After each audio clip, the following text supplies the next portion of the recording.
Yeah, years. I've got various friends, including you, have sold companies, suddenly made too much choice. tens to hundreds of millions of dollars. Yeah. And boom, suddenly it's like you kind of need something to do. So freedom and money I think are only useful insofar as you're cashing them in for fun and fulfillment. Mm-hmm. Fun, I think, when it comes to work or business, generally comes from work I love with people I love. Mm-hmm.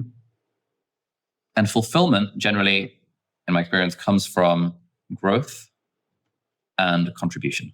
Mm.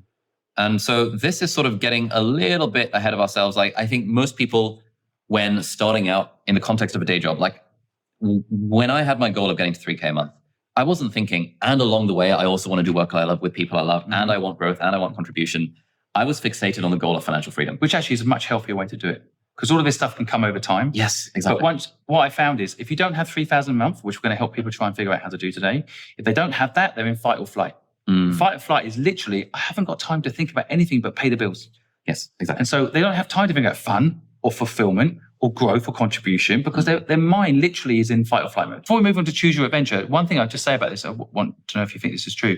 Part of this is also getting your costs down. So goals can be, one is get the money, 3,000 a month. The other is actually get your costs down. Yeah. 100%. Because your freedom comes from only needing $3,000 a month. Yes. Like I could live on $3,000 a month now easily, but because of my needs, what I've got used to, my life inflation, I couldn't live on $3,000 now. So I've made that happen myself. Yeah. So getting it back down. Yeah, 100%. Like the lower this freedom number is, the easier it is to get to. It's a lot easier to get to $3,000 a month than it is to get to $30,000 a month. Yeah. If you have the requirement that you get to $30,000 a month while you have a day job, good luck. Totally. I don't know many people who are making $30K a month in the context of also having a day job. I know plenty of people who are making like somewhere between $1,000 and $5K a month as a side hustle while having a day job. I don't know how people do part-time $3,000 a month, even, to be honest. I know people are doing it, but I couldn't do it. I think, I wouldn't, I need good sleep. I need a bit of time relaxing, like that will take intensity, but we're going to show people how. But I do think people need to get their costs down, because if you get your cost down to only $2,000 a month, the good news is you can probably get there quicker. And that means you'll have freedom, ironically, quicker. Yeah, exactly. So don't let the things own you and stop you having freedom, right? Next up. Choose your adventure.